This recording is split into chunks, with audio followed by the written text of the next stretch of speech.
नमस्कार, आप सभी का the world sky weather channel पर स्वागत है। आज की वीडियो में हम बात करेंगे कि आने वाले 20 दिन 14 नवंबर से 3 दिसंबर के मध्य देश भर में किस प्रकार मौसम रहने की संभावनाएं हैं, जिसमें टेम्परेचर के बारे में बात की जाएगी कि अधिकतम और न्यूनतम तापमान अब आने वाले समय में देश भर में किस प्रकार रहने के चांसेस हैं। अधिकतम तापमान और न्यूनतम तापमान में किस प्रकार आने वाले दिनों में गिरावट होने की संभावनाएं हैं तथा वह कितने डिग्री सेल्सियस तक दर्ज किए जा सकते हैं आने वाले समय के दौरान। इसके अलावा बंगाल की खाड़ी में जो अभी सिस्टम बना हुआ है, उससे देश के किन राज्यों में बारिश की गतिविधियां देखने को मिलेगी। वहीं आने वाले समय में अरब सागर और बंगाल की खाड़ी में जो सिस्टम बनने के चांसेस हैं, उनका प्रभाव देश भर में किस प्रकार रहने की संभावनाएं हैं, उन सिस्टम की इंटेंसिटी और ट्रैक को लेकर इस वीडियो में पूरी तरह से जानकारी दी जाएगी। वहीं बंगाल की खाड़ी में जो आने वाले समय में सिस्टम बनेगा, क्या वह चक्रवाती तूफान का रूप ले पाएगा, जिस प्रकार आपने थंबनेल में देखा है। और अगर वह चक्रवाती तूफान का रूप लेता है तो उस सिस्टम की मैक्सिमम इंटेंसिटी यानी कि उस सिस्टम की तीव्रता किस प्रकार रह सकती है और उसका असर भारत के किन राज्यों पर कितना होने के चांसेस है, इन सब के बारे में इस वीडियो में जानकारी देंगे। इसके अलावा उत्तर पश्चिम भारत के क्षेत्रों पर जो वेस्टर्न डिस्टर्बेंस अगले 48 से 72 घंटों के दौरान दर्ज आएगा और इसके अलावा आने वाले समय में जो वेस्टर्न डिस्टर्बेंस आने के चांसेस हैं, उनका प्रभाव उत्तर भारत के क्षेत्र में किस प्रकार रहने की संभावनाएं हैं, इन सब के बारे में इस वीडियो में जानकारी देंगे। तो आप सभी इस वीडियो को पूरा ज़रूर देखिएगा और अगर आपको यह जानकारी अच्छी लगे तो इस चैनल को सब्सक्राइब भी ज़रूर करिएगा।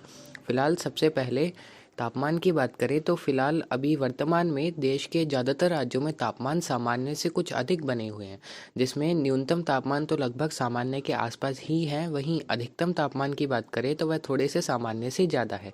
लेकिन अभी जैसे ही उत्तर पश्चिम भारत पर जो वेस्टर्न डिस्टर्बेंस अगले 48 से 72 घंटों के दौरान आएगा, वह जैसे ही आगे बढ़ जाएगा, उसके बाद ठंडी उत्तर पश्चिमी हवाओं का जोर देश के कई राज्यों में देखने को मिलेगा, जिसकी वजह से तापमान में काफ़ी हद तक गिरावट आने वाले समय में लगभग 17-18 नवंबर से ही देखने को मिलेगी, जिसमें 17-18 नवंबर से पंजाब, हरियाणा, दिल्ली और उत्तर पश्चिमी उत्तर प्रदेश के क्षेत्र में न्यूनतम तापमान काफ़ी हद तक यानी कि 4 से 6 डिग्री सेल्सियस तक गिर सकते हैं।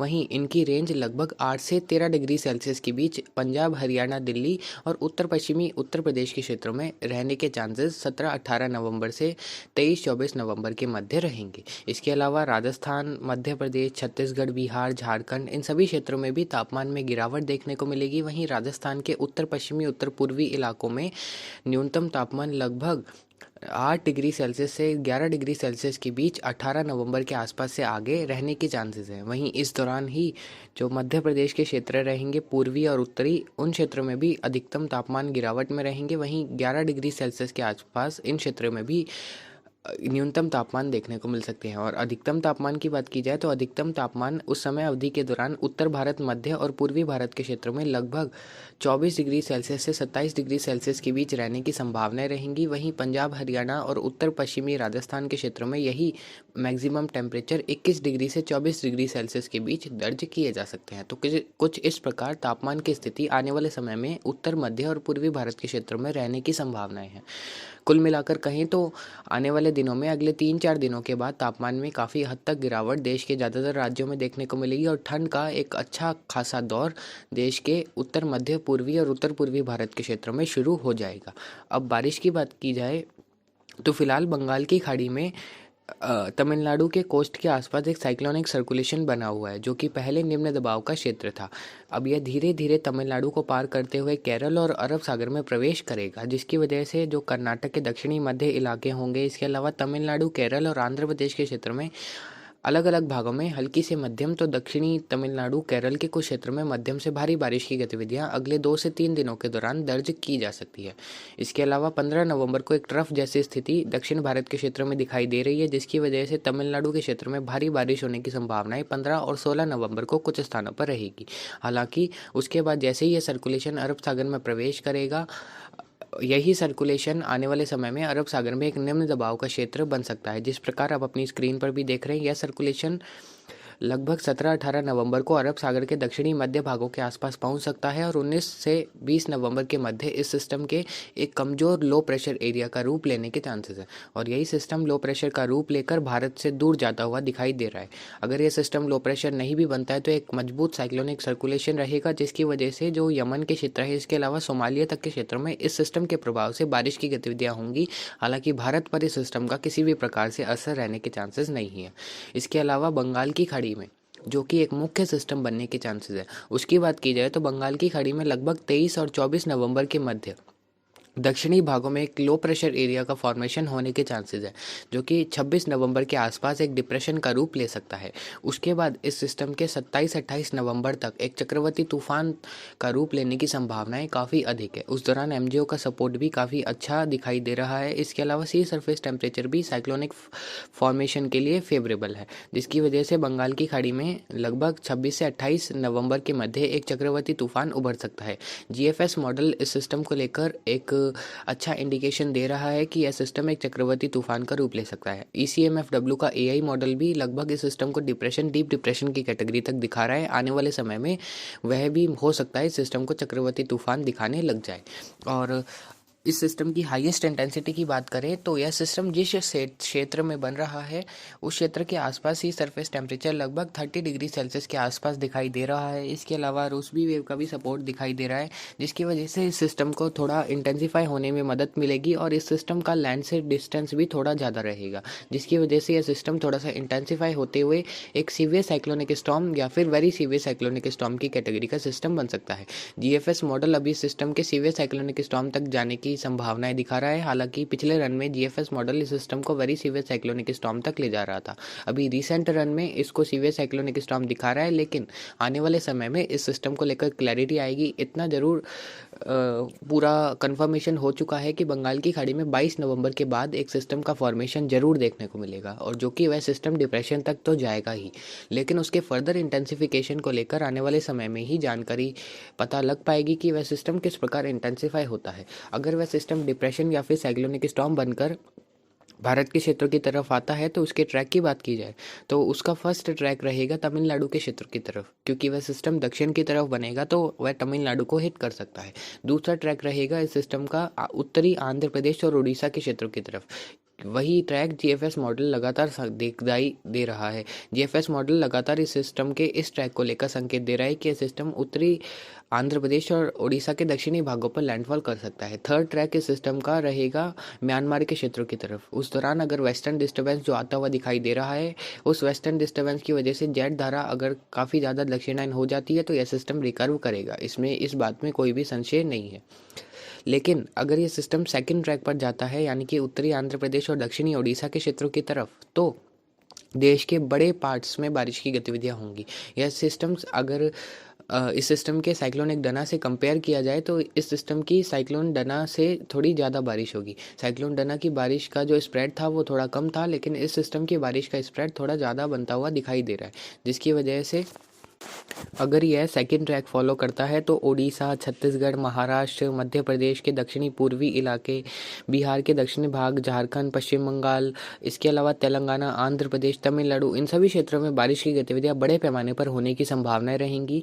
वहीं जिस क्षेत्र की तरफ यह लैंडफॉल करेगा वहाँ तूफानी हवाएं, वहीं भारी से अति भारी बारिश भी होने की संभावनाएं रहेंगी, जिसके लिए आने वाले समय में ही कन्फर्मेशन होगा। लेकिन अगर यह सिस्टम तमिलनाडु के क्षेत्रों की तरफ लैंडफॉल करेगा तो इसका ज़्यादा असर आंध्र प्रदेश, तमिलनाडु, कर्नाटक और केरल के क्षेत्रों में रहेगा। वहीं आंशिक असर छत्तीसगढ़ के दक्षिणी भाग और जो ओडिशा और तेलंगाना के क्षेत्रों में भी इस सिस्टम का आंशिक असर देखने को मिलेगा। और अगर यह सिस्टम म्यांमार के क्षेत्रों की तरफ चला जाएगा तो सिर्फ उत्तर पूर्वी भारत, पश्चिम बंगाल और ओडिशा के जो उत्तर पूर्वी इलाके होंगे, इन्हीं क्षेत्रों में बारिश की गतिविधियां होंगी। वहीं अन्य राज्यों में इस सिस्टम की वजह से बारिश की गतिविधियां नहीं होगी। लेकिन आने वाले समय में ही इस सिस्टम को लेकर पूरी तरह से कंफर्मेशन हो पाएगा। और अब WD की बात की जाए तो अगले 48 से 72 घंटों के दौरान उत्तर पश्चिम भारत के क्षेत्र पर एक वेस्टर्न डिस्टर्बेंस आएगा, जिसका प्रभाव लगभग 15 और 16 नवंबर को मुख्यतः रहने के चांसेस है। और जम्मू कश्मीर और हिमाचल प्रदेश के उत्तरी भागों में कई क्षेत्रों में हल्की से मध्यम बर्फबारी और बारिश हो सकती है। जम्मू कश्मीर के कुछ क्षेत्रों में भारी ओलावृष्टि का खतरा पश्चिमी भागों में, यानी कि पाकिस्तान से सटे क्षेत्रों में रहेगा। इसके अलावा पंजाब और उत्तर पश्चिम राजस्थान के क्षेत्रों में भी 16 नवंबर को मौसम बदल सकता है। तथा कुछ भागों में बारिश की गतिविधियां हो सकती है, जिसमें पंजाब के पश्चिमी भागों में थोड़ी सी ज़्यादा बारिश की गतिविधियां होने की संभावनाएं रहेंगी। पाकिस्तान से सटे राजस्थान के क्षेत्र में भी मौसम बदलने की संभावनाएं रहेंगी तथा बूंदाबांदी या फिर हल्की बारिश होने की संभावनाएं अनूपगढ़ या फिर गंगानगर के कुछ क्षेत्रों में देखने को मिल सकती है। वहीं अन्य क्षेत्रों में इस पश्चिमी विक्षोभ का असर होता हुआ नजर नहीं आ रहा है। 19-20 नवंबर को भी एक पश्चिमी विक्षोभ आएगा। हालांकि उस पश्चिमी विक्षोभ का असर केवल जम्मू कश्मीर और लद्दाख के क्षेत्रों में ही हल्की बारिश के रूप में देखने को मिल सकता है। और 23 और 24 नवंबर को भी एक वेस्टर्न डिस्टर्बेंस आता हुआ दिखाई दे रहा है, जिसका असर पहाड़ी राज्यों और पंजाब के कुछ क्षेत्रों में होने की संभावनाएं रहेंगी। अन्य राज्यों में उस पश्चिमी विक्षोभ का असर नहीं देखने को मिलने वाला है।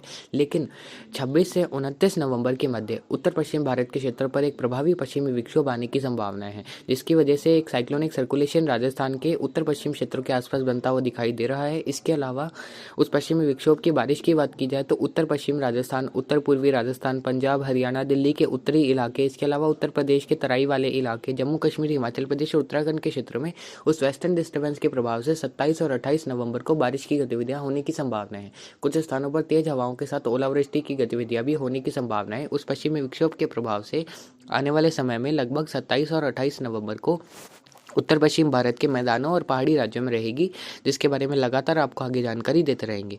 आप सभी को समझ आ गया होगा कि जो चक्रवाती तूफान बंगाल की खाड़ी में बनने की संभावनाएं अभी बन रही है, उसको लेकर किस प्रकार अभी मॉडल संकेत दे रहे हैं, वही WD के लिए और तापमान की स्थिति आने वाले समय में किस प्रकार रहने की संभावनाएं हैं। अब एक मैप आपको दिखाते हैं। यह मैप है ECMFW मॉडल का। तो यह मैप होता है लगभग साइक्लोन की इंटेंसिटी किस प्रकार रह सकती है और उसका ट्रैक किस प्रकार रहने के चांसेस है। यह मैप इस चीज़ को दर्शाता है। तो सबसे पहले साइक्लोन बनने के चांसेस कितने हैं, तो आप जो येलो कलर देख रहे हैं दक्षिण भारत के क्षेत्रों पर, उसका मतलब होता है कि 30 से 40% चांस है कि साइक्लोन बन सकता है और इस ट्रैक की तरफ फॉलो कर सकता है। और जो ग्रीन कलर आप देख रहे हैं वहाँ 40 से 50% चांसेस होते हैं कि साइक्लोन हिट कर सकता है। लेकिन अभी इस सिस्टम को लेकर पूरी तरह से कन्फर्मेशन नहीं है, जिस प्रकार आपको पहले बताया जा चुका है।